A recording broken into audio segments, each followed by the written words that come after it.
लेकिन इस मजमे में जो हजारों की भीड़ जमा है, इस हजारों की भीड़ में अगर किसी एक को खड़ा करके पूछा जाए कि वजू में कितनी बातें फर्ज हैं, तो माजरत के साथ कहूंगा मेरी कौम का जवान इस आसान से और बेसिक क्वेश्चन का भी जवाब नहीं दे सकेगा।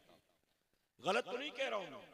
मेरे प्यारे आका अलैहिस्सलातु तस्लीम के प्यारे दीवानों, खातून जन्नत हजरत फातिमा ज़हरा रज़ी अल्लाह तआला अन्हा की कनीजों, आप काफी देर से इस महफिल पाक में मौजूद हैं। अल्लाह तबारक व तआला आज की बरकत वाली रात में इस पाकीज़ा महफिल के सजाने वालों का सजाना और दूर दराज से हमारा और आपका यहाँ आना कबूल फरमाए। मेरे प्यारे आका अलैहिस्सलातु तस्लीम के प्यारे दीवानों, आपको आज का मरकजी खिताब इंशाअल्लाह औलादे गौसे आजम आली जनाब सैयद अमीनुल कादरी साहब किबला से समाअत करना है। सैयद साहब की तशरीफ आवरी से पहले ये फकीर आपके सामने हाजिर आ गया है। मैं आप तमाम से गुजारिश करूंगा कि जिस्म के साथ जहन को हाजिर रखकर मेरी एक एक बात को सुनने के साथ आप समझने की भी कोशिश करें। आप में से जिन हजरात ने पहले मेरा बयान कहीं सुना होगा या सोशल मीडिया पर मेरी कोई क्लिप या वीडियो देखी होगी, वो लोग ये बात अच्छी तरह से जानते हैं कि मैं जज्बाती तकरीर नहीं करता, बल्कि मैं इस्लाही तकरीर किया करता हूं। इसलिए मैं गुजारिश करूंगा कि आपको मेरी तकरीर में नारे लगाने का मौका तो नहीं मिलेगा, लेकिन बहुत सारी बातें सीखने का मौका आपको जरूर मिलेगा। तो आप सीखने वाला जहन बनाकर बैठेंगे तो इंशाअल्लाह खाली हाथ नहीं जाएंगे, बल्कि बहुत कुछ साथ लेकर जाएंगे इंशाअल्लाह। अभी हमारे नकीब साहब कह रहे थे कि मजमे में बहुत से ऐसे लोग हैं जिनके सरों पर टोपियां नहीं हैं। ये बात मैं अक्सर यूपी, बिहार, झारखंड, वेस्ट बंगाल यहां के जलसों में जरूर कहता हूं। मेरे प्यारे आका अलैहिस्सलातु तस्लीम के प्यारे दीवानों, उलमा की मौजूदगी में बहुत माजरत के साथ ये तल्ख बात शुरू में ही मैं कहना चाहूंगा। हमारे यहाँ खासतौर पर यूपी, बिहार, वेस्ट बंगाल, झारखंड वगैरह में हर गांव का अपना एक एक सालाना जलसा हुआ करता है। कहीं सालाना जलसा नहीं होता तो दस्तार बंदी का जलसा होता है, कहीं 11वीं शरीफ में प्रोग्राम होते हैं, कहीं 12वीं शरीफ में प्रोग्राम होते हैं, कहीं माह रजब में गरीब नवाज की निस्बत से प्रोग्राम होता है, कभी माह मुहर्रम में शोहदाए करबला के नाम पर महफिल सजती है। यानी हम सुन्नियों के यहाँ साल भर जलसे जुलूस का सिलसिला जारी रहता है। आज आपके गांव में है, कल 25 किलोमीटर कहीं और होगा, परसों 40 किलोमीटर कहीं और होगा। मेरे प्यारे आका अलैहिस्सलातु तस्लीम के प्यारे दीवानों, कभी कभी ऐसे जलसों में भी हमारा जाना होता है जहां कमेटी वाले हमसे कहते हैं कि हजरत हमारा इस साल का जलसा 45वां सालाना जलसा है, कहीं कहते हैं 38वां सालाना जलसा है, कहीं कहते हैं 22वां सालाना जलसा है। यानी जलसे तो 48 साल से, 40 साल से, 22 साल से, 15 साल से होते चले आ रहे हैं। लेकिन माजरत के साथ कहूंगा, जलसे में आने वालों के हालात देखकर लगता है कि 15 साल से जिस गांव में मुसलसल जलसा हो रहा है, उस गांव वालों को अब तक ये भी पता नहीं है कि जलसे में आने का तरीका क्या होता है, जलसे में कैसे जाया जाए। जब हमें यही नहीं पता है तो बाकी बताइए 15 साल जलसे में हमने सीखा क्या होगा, हमने क्या हासिल किया होगा। मेरे प्यारे आका के प्यारे दीवानों, कहीं कहीं में जाता हूं, उलमा की मौजूदगी में ये बात दर्ज करूंगा, कहीं कहीं में जाता हूं तो मुझसे कहते हैं कि 45वां जलसा है, और फिर हमारी जमात के बड़े बड़े उलमा का नाम लिया जाता है कि हमारे यहाँ फला भी आ चुके हैं, फला भी आ चुके, फला भी आ चुके, फला भी आ चुके, बड़े बड़े उलमा के नाम गिनाते हैं। और फिर मैं पूछता हूं कि मुझे क्या तकरीर करना है, यहाँ के मामलात हालात मुझे बताएं।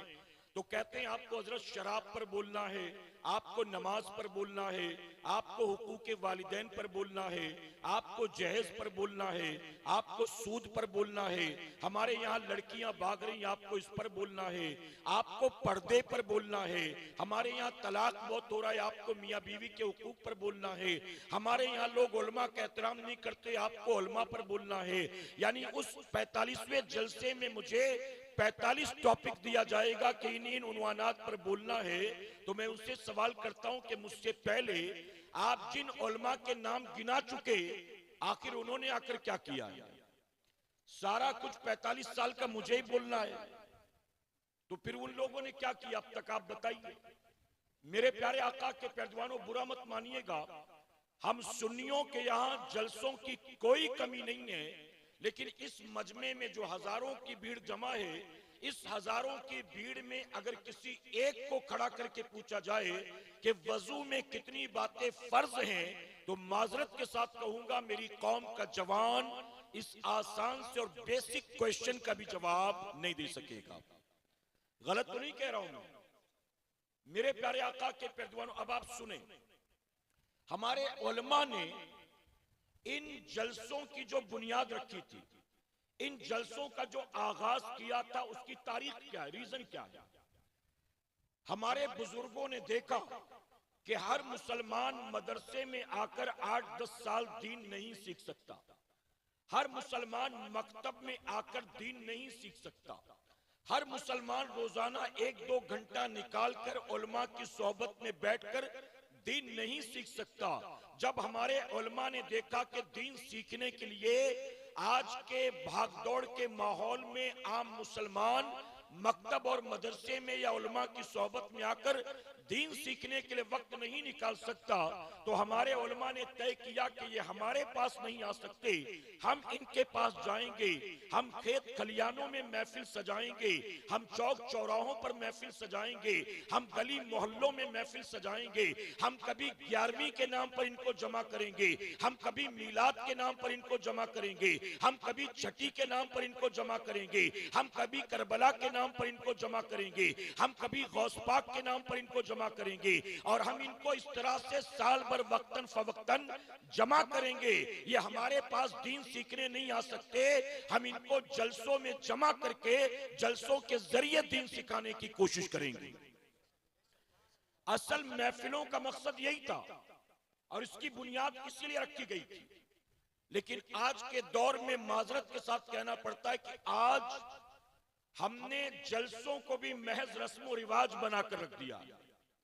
ये जलसा सिर्फ रस्म रिवाज, हमारे दादा करते थे, उसके बाद अब्बा करते रहे, उसके बाद चाचा करते रहे, अब 18 साल से हम लोग नौजवान गांव के मिलके कर रहे हैं। बस बाप दादा ने जो रस्में शुरू की थी हम उसी को कंटिन्यू कर रहे हैं। मैं बहुत तल्ख अंदाज में माजरत के साथ कहना चाहूंगा, हमें जो कमेटी वाले बुलाते हैं जलसों में तकरीर करने के लिए, और जिन जलसों में कौम के लाखों रुपए खर्च कर दिए जाते हैं, हमने खुद अपनी आंखों से देखा, न कमेटी वालों के सर पर टोपी होती है, न कमेटी वालों के चेहरे पर दाढ़ी होती है। बल्कि एक तल्ख जुमला और आप सुन लें, इस वक्त यहाँ मिंबर पर उलमा मौजूद हैं, लेकिन हमने देखा जब मुझ जैसा कोई मेहमान बाहर से आए, सैयद अमीनुल कादरी साहब जैसा मेहमान कोई बाहर से आए, तो बाहर से आने वाले मेहमान की शॉल पोशी, गुल पोशी और इस्तकबाल के लिए इतने उलमा मौजूद हैं, किसी आलिम को नहीं बुलाया जाता, एक दाढ़ी मुंडे लखपति को बुलाया जाता है उलमा की गुलपोशी करने के लिए।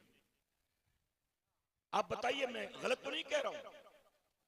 जिसका शरीयत से कोई ताल्लुक नहीं, सिर्फ मालदार है, वो चंदा देता है मदरसे को इसलिए गुलपोशी उससे करवाएंगे, वो उलमा की खिदमत करता रहता है, अगरचे उसके अंदर दीन नहीं है कुछ भी, सिर्फ माल है, माल की वजह से उसको जिद दी जा रही। इतने उलमा नहीं मौजूद थे इस्तकबाल करने के लिए, शॉल पोशी गुलपोशी करने के लिए उलमा मौजूद नहीं थे। उलमा की मौजूदगी में सबको साइड करके, सबको इग्नोर करके ऐसे आदमी को बुलाया जाता है जिसका कुरान और सुन्नत पर अमल ही नहीं है। हमने जलसों को महज रस्म रिवाज बना रखा है और कुछ भी नहीं हकीकत। मेरे प्यारे आका के पैरजवान, अब मैं आपसे एक सवाल पूछता हूं, गौर से सुनिएगा, तवज्जो है आपकी। एक रिपोर्ट के मुताबिक आप गूगल पर, चैट जीपीटी पर, ग्रोक पर, जहां ढूंढना चाहें सर्च कर लें। एक रिपोर्ट के मुताबिक पूरी दुनिया में हर 24 घंटे के अंदर 1,70,000 इंसान मरते हैं। कितने मरते हैं? 1,70,000 वर्ल्ड वाइड, हर 24 घंटे में। अब आप मुझे बताएं दिल पर हाथ रखकर, हर 24 घंटे में जब पूरी दुनिया में 1,70,000 इंसान रोजाना मर रहे हैं, ऐसे में हम कल रात जिंदा थे, आज भी जिंदा हैं, क्या हमारा अपना कोई कमाल है? जी, कल रात सांसें चल रही थी, आज भी चल रही हैं। कल दिल धड़क रहा था, आज भी धड़क रहा है। कल रात खून की रवानी रगों में जारी थी, आज भी खून की रवानी रगों में जारी है। कल भी आंख, नाक, हाथ, पांव, जिस्म के आज़ा काम कर रहे थे, आज भी ये सब के सब एक्टिव हैं, काम कर रहे हैं। आप मुझे दिल पर हाथ रखकर बताएं, इसमें क्या हमारा अपना कोई कमाल है? आप कहेंगे नहीं, हमारा कोई कमाल नहीं। अगर कल जिंदा थे, आज भी जिंदा हैं, कल सांसें चल रही थी, आज भी चल रही हैं, कल दिल धड़क रहा था, आज भी धड़क रहा है, तो मानना पड़ेगा मुसलमानों, अपना कोई कमाल नहीं है, बल्कि सिर्फ अल्लाह का करम है। और जब तक अल्लाह चाहेगा तब तक सांसें चलेंगी, जब तक अल्लाह चाहेगा सीने में दिल धड़केगा, जब तक अल्लाह चाहेगा खून की रवानी जारी रहेगी, और कब तक अल्लाह चाहेगा ये भी तेरा मेरा फैसला नहीं, ये भी मेरे मौला का फैसला है। याद रखना मुसलमानों, रात सोने वाले हर आदमी को सुबह उठने की मोहलत नहीं मिलती है। रात हर सोने वाले आदमी को सुबह उठने की मोहलत नहीं मिलती। अगर रात सोने के बाद सुबह उठने का मौका मिल जाता है तो अपने रब का शुक्र अदा किया करो। उठते बैठते, चलते फिरते, सोते जागते, खाते पीते, अपने रब का शुक्र अदा करो, जितना हो सके रब का शुक्र अदा करो। और मेरे प्यारे आका के प्यारे दीवानों, जो अल्लाह की नेमतों पर अल्लाह का शुक्र अदा करता है, अल्लाह का वादा है, अल्लाह उससे नेमत को छीनता नहीं। जो जितना शुक्र गुजार होता है, अल्लाह नेमत में उतनी बरकत अता फरमाता है। आपको इस साल अपने गांव का ये जलसा मिल गया, ये जलसा तो अगले साल भी होगा इंशाअल्लाह। बताइए, होगा ना? उसके बाद भी होगा, उसके बाद भी होगा। लेकिन आप मुझे बताएं, क्या हमें इसके बाद अगला जलसा अटेंड करने की मोहलत मिलेगी? इसकी कोई गारंटी है? कोई गारंटी नहीं है। मेरे प्यारे आका के प्यारे दीवानों, ये हमारे साथ जो बैठे मिंबर पर, अक्सर इनमें से वो लोग हैं जो प्रोग्राम्स करते रहते हैं, मुसलसल सफर करते रहते हैं। मैं आपको अपनी बात बताऊं, जब मैं कहीं तकरीर करने के बाद, किसी इज्तिमा या प्रोग्राम को अटेंड करने के बाद वहां से निकलता हूं रेलवे स्टेशन या एयरपोर्ट जाने के लिए, 4 घंटे का डिस्टेंस है, गाड़ी के अंदर मैं अकेला और ड्राइवर। मैं ड्राइवर से कहता हूं कि पिछली सीट पर मैं लेट कर सोता हूं, जब स्टेशन या एयरपोर्ट आए तो मुझे उठा दीजिएगा। ड्राइवर कहता है कि ठीक है। अब पीछे वाली सीट पर मैं लेट गया, वो रोड पर अकेले गाड़ी ड्राइव कर रहा है। अब सोते वक्त मुझे इस बात का अंदाजा नहीं है अब मेरी आंख एयरपोर्ट पर खुलेगी कि कब्र में खुलेगी, मुझे नहीं पता है। उसकी वजह के रोजाना रोड एक्सीडेंट्स में कितने लोग मारे जाते हैं। हम भी मुसलसल सफर करते हैं, हम खुद देखते हैं कि सड़कों के किनारे कितने लोग पड़े होते हैं। रात के अंधेरे में किसी बाइक वाले को ट्रक वाला उड़ाकर चला गया और उसे कोई पूछने वाला नहीं है। जब तक लोगों को पता चलेगा तब तक तो खून बह चुका होगा, सांसें थम चुकी होंगी। ऐ मुसलमानों, जो ये लोगों के साथ हो रहा है हमारे साथ नहीं हो गया, क्या इसकी कोई गारंटी है? कल हमारे साथ क्या होगा क्या हम जानते हैं? इसलिए मेरे प्यारे आका के पैरवानों, मैं उलमा की मौजूदगी में आपको ये दावत देता हूँ, ये मौके जिंदगी में बार बार आया नहीं करते। ऐसी महफिलें मिल जाएं, अपने रब का शुक्र अदा किया करो और ऐसी महफिलों में आया करो, भागा मत करो। ये सोच कर आया करो कि पता नहीं इसके बाद मुझे कभी ऐसी महफिल में जाने का मौका मिले कि ना मिले। और इस महफिल में जब आया करो तो कानों के चस्के के लिए मत आया करो, आया करो तो भीड़ भाड़ देखने के लिए मत आया करो, आया करो तो हाहू के नारे लगाने के लिए मत आया करो। ऐसी महफिलों में आया करो तो घर से यह तय करके निकला करो, मैं दीन को सीखने के लिए जा रहा हूं, मैं कुरान और सुन्नत का पैगाम हासिल करने के लिए जा रहा हूं, अपनी जिंदगी और सोच और फिक्र को बदलने के लिए जा रहा हूं। ऐसी महफिलों में भीड़ का हिस्सा बनने के लिए ना आया करो, अपनी आखिरत को संवारने की नीयत से आया करो। अब जो लोग यहां मौजूद हैं, मैं उनसे अर्ज करूंगा, सिर्फ जलसे में टोपी पहनना सुन्नत नहीं कि इज्तिमा में मेरे आका दस्तरख्वान पर भी टोपी पहनकर बैठते थे, कभी नंगे सर नहीं। वॉशरूम में, टॉयलेट में नंगे सर नहीं जाते थे। हुजूर की सुन्नत है सर ढांक कर जाना। बाजार में सर खुला करके नहीं जाते थे, सर ढांक कर जाते थे। मैदान जंग में भी सर ढांक कर जाते थे। आप बताइए, हम जलसे में आते, हमें पता नहीं कि आने का तरीका क्या है। मेरे प्यारे आका के पैरवानों, ये किसी दुनियादार की महफिल नहीं है, ये सारी कायनात के मालिको मुख्तार की महफिल है।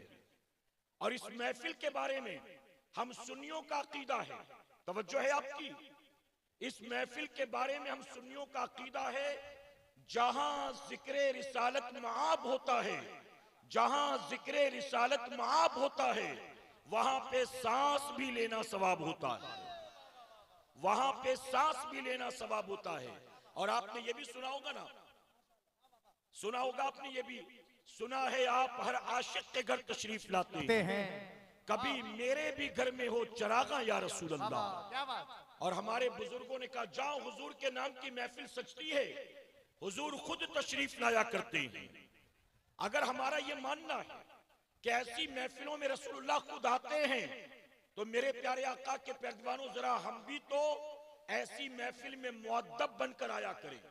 ऐसी महफिल में अल्लाह तौफीक दे तो बावजू आओ, अल्लाह तौफीक दे तो हुजूर की सुन्नत वाले लिबास पहन कर आओ, अल्लाह तौफीक दे अमामा नहीं है तो कम से कम टोपी पहन कर आओ। लेकिन ऐसी महफिल में जो जितना मुअद्दब होता है, अल्लाह उसे उतना ज्यादा इनाम अता फरमाता है। मेरे प्यारे आका के पैरवानों, तवज्जो है कि नहीं आपकी? ये दरमियान में लोग चल फिर रहे, मुझे नहीं पता कि क्या रीजन है, अपनी जरूरत के तहत जा रहे होंगे, फिर आ जाएंगे इंशाअल्लाह। बहरहाल कोई बात नहीं, जितने लोग बैठे हैं उनकी तवज्जो है मेरी तरफ। मेरे प्यारे आका अलैहिस्सलातु तस्लीम के पैरवान, इस साल हमने जो हुजूर सल्लल्लाहु अलैहि वसल्लम का मिलाद पाक मनाया, आप जानते हैं ये हमारी जिंदगी का सबसे बड़ा दिन है जो गुजरा। ये सबसे बड़ा दिन, हमारी जिंदगी का सबसे बड़ा इवेंट, हमारी जिंदगी का सबसे बड़ा फेस्टिवल। हमसे पहले जो गुजर गए उन्हें 1500 साल ईद मिलादुन नबी की तारीख न मिली। हमारे बाद जो कयामत तक आएंगे उन्हें 1500 साल ईद मिलादुन नबी की तारीख नहीं मिलेगी। ये अल्लाह का हम गुनाहगारों पर कितना बड़ा करम और एहसान कि उसने हमें हमारी जिंदगी में अपने महबूब सल्लल्लाहु अलैहि वसल्लम के 1500 साल ईद मिलादुन नबी की तारीख अता की। और साथ ही मेरे करीम का हम पर यह करम हुआ कि सिर्फ उसने तारीख अता ही नहीं की, बल्कि उसने ये तारीख मनाने की तौफीक भी अता फरमाई। तौफीक भी। अच्छा, तवज्जो है ना आपकी? मैं एक बात दर्ज करता हूं, बहुत गौर से सुनिएगा।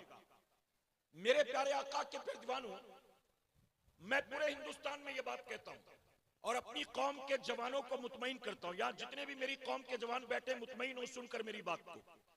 अगरचे हम फितनों के दौर में पैदा हुए, अगरचे हम फितनों के दौर में पैदा हुए, लेकिन ये मेरे रब का हम पर बेपनाह करम और एहसान है। अल्लाह ने हमें चकरालवियों के घर में पैदा नहीं किया, अल्लाह ने हमें बोचालवियों के घर में पैदा नहीं किया, अल्लाह ने हमें मिर्जाइयों के घर में पैदा नहीं किया, अल्लाह ने हमें कादियानियों के घर में पैदा नहीं किया, अल्लाह ने हमें शियाओं, बोरियों, खोजाओं के घर में पैदा नहीं किया। अल्लाह ने हमें नाम निहाद अहले कुरान और नाम निहाद अहले हदीस के घर में पैदा नहीं किया।